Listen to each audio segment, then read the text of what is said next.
Ingat, menabung di fase ini bukan soal mengejar angka besar. Tujuannya adalah membangun kebiasaan dan rasa aman. Sedikit demi sedikit, kamu sedang melatih otot finansialmu. Dan seperti otot pada tubuh, ia tidak tumbuh dalam semalam. Tapi jika dilatih terus, ia akan membuatmu lebih kuat menghadapi tekanan hidup. Jadi jika hari ini kamu hanya bisa menyisihkan sedikit, jangan meremehkannya.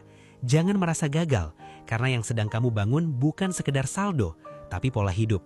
Dan pola hidup yang sehat, meski dimulai dari langkah kecil, akan membawa perubahan yang jauh lebih besar daripada yang kamu bayangkan. Di bagian berikutnya, kita akan membahas bagaimana menjalani gaya hidup yang cerdas, tanpa harus merasa minder, tanpa harus merasa tertinggal, meski penghasilanmu terbatas.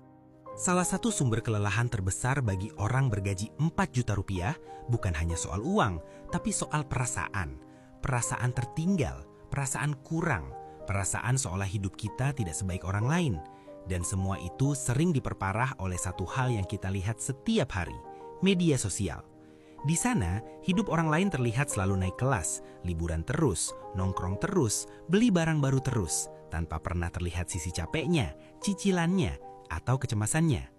Masalahnya, kita membandingkan hidup nyata kita dengan potongan terbaik hidup orang lain. Kita melihat hasil, tapi tidak pernah melihat proses dan bebannya. Akhirnya, tanpa sadar, kita memaksakan iri untuk ikut. Ikut nongkrong walau dompet sudah tipis, ikut beli walau sebenarnya tidak butuh, ikut gaya hidup tertentu hanya agar tidak merasa ketinggalan. Padahal setiap kali kita memaksakan diri, yang kita korbankan bukan cuma uang, tapi ketenangan. Di fase gaji 4 juta, gaya hidup cerdas berarti berani menetapkan prioritas. Bertanya pada diri sendiri, apa yang benar-benar penting dan apa yang hanya ingin terlihat penting. Prioritas bukan berarti hidup jadi menyedihkan, tapi hidup jadi lebih jujur. Kamu boleh menikmati hidup, tapi dengan versi yang sesuai kemampuanmu.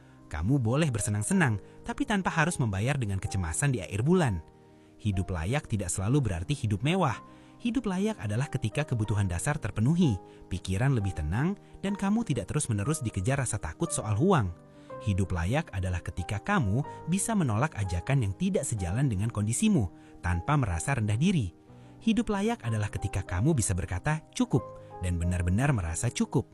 Banyak orang terlihat kaya tapi hidupnya penuh tekanan. Banyak orang terlihat mapan tapi setiap bulan berjuang menutup lubang yang sama. Sementara ada juga orang yang hidup sederhana tapi tidur lebih nyenyak karena tahu hidupnya berada dalam kendali. Dan di titik ini, pilihan ada di tanganmu. Bukan pilihan untuk pamer, tapi pilihan untuk tenang. Ingat satu kalimat ini baik-baik. Hidup layak itu bukan kelihatan kaya, tapi tidur nyenyak tanpa cemas uang. Dan ketika kamu mulai menjadikan ketenangan sebagai tujuan, bukan penilaian orang lain,